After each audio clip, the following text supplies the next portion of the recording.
બોલો સ્વામિનારાયણ ભગવાનની જય, ઘનશ્યામ મહારાજની જય।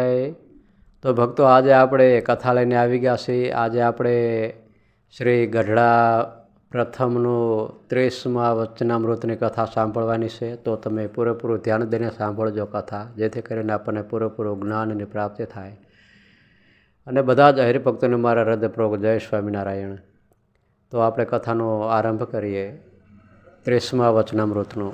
સંવંત 1876ના પોષવદી પડવેને દિવસે સાંજને સમયે શ્રીજી મહારાજ શ્રી ગઢડા મધ્ય દાદા ખાચરના દરબારમાં શ્રી વાસુદેવ નારાયણના મંદિરની હારે ઉત્તરાદે બાર ઓરડો છે તેની ઓસરીએ ઢોલિયા ઉપર બિરાજમાન હતા ને ધોળો ખેસ પહેર્યો હતો ને ધોળી ચાદર ઓઢી હતી ને માથે ધોળો ફેટો બાંધ્યો હતો ને ધોળા પુષ્પના હાર પહેર્યા હતા ને બે કાનને વિશે ધોળા પુષ્પના ગુચ્છ ખોસ્યા હતા ને પાઘને વિશે ધોળા પુષ્પના તોરા લટકતા હતા ને ધોળા પુષ્પના બે બેરખા પહેર્યા હતા ને પોતાના મુખારવિંદની આગળ મુનિ તથા દેશ દેશના હરિભક્તની સભા ભરાઈને બેઠી હતી અને મુનિ મંડળ કીર્તન ગાતા હતા।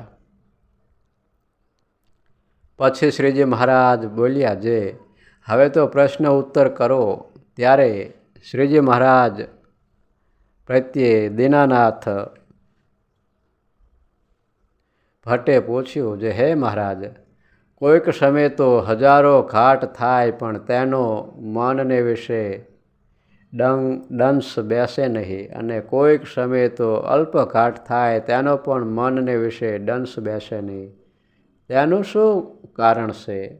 અને ભગવાનના ભક્તને એ મનના ઘાટની નિવૃત્તિ થયાનો ઉપાય શો છે? ત્યારે શ્રીજી મહારાજ બોલ્યા, જે એનું કારણ તો ગુણ છે। તે જ્યારે તમોગુણ પ્રધાન હોય ને તેમાં ઘાટ થાય ત્યારે સુષુપ્તિ સરખી અવસ્થા રહેતી હોય, માટે તેમાં ઘાટનો દંશ બેસે નહીં।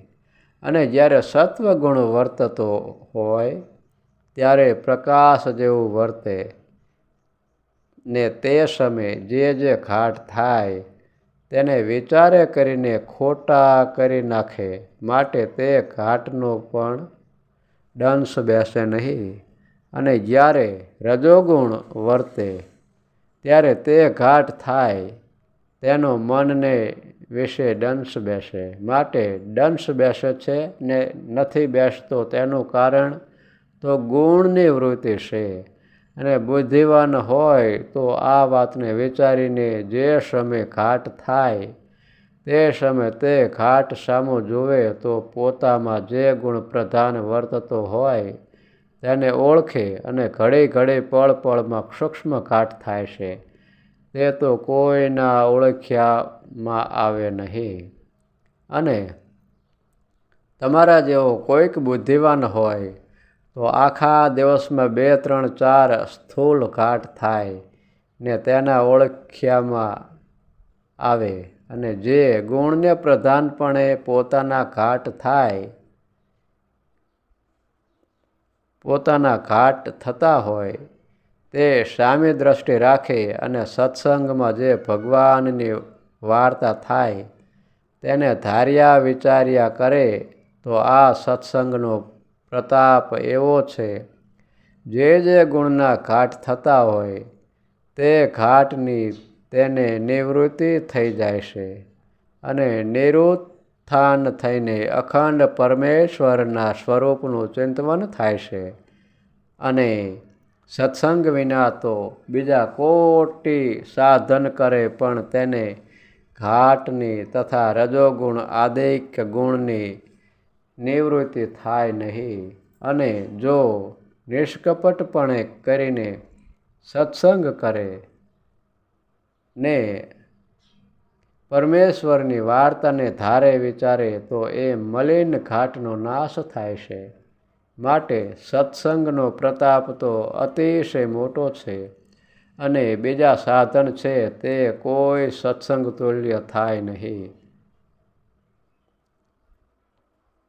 કાજે કોઈ સાધને કરીને જે ઘાટની નિવૃત્તિ નથી થતી તેની નિવૃત્તિ સત્સંગમાં થાય છે ને કારણપણા માટે જેને રજોગુણ સંબંધિત મલિન ઘાટ ટાળવા હોય તેમને મન કર્મ વચને નિષ્કપટપણે સત્સંગ કરવો તો સત્સંગના પ્રતાપથી તે ઘાટની નિવૃત્તિ થઈ જાય છે. એથી શ્રીમદ વચનામૃત 30મું અહીં પૂર્ણ થયું છે. તો બધા જ હરિભક્તોની મારા જય સ્વામિનારાયણ. આગળની કથા આપણે આવતા વિડીયોમાં કરશું.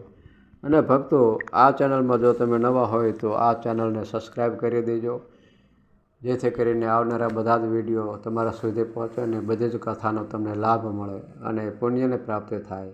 અને આ વિડીયો બીજાને શેર કરજો અને લાઈક પણ કરજો, જેથી કરીને મારું મનોબળ વધે અને આ કથાનો બીજા હરિભક્તોને પણ લાભ મળે. આ પણ ભક્તો એક સેવાનું જ કાર્ય છે. આમાં તમે પણ થોડુંક પુણ્ય કમાવો. તો બધા જ હરિભક્તોને મારા જય સ્વામિનારાયણ.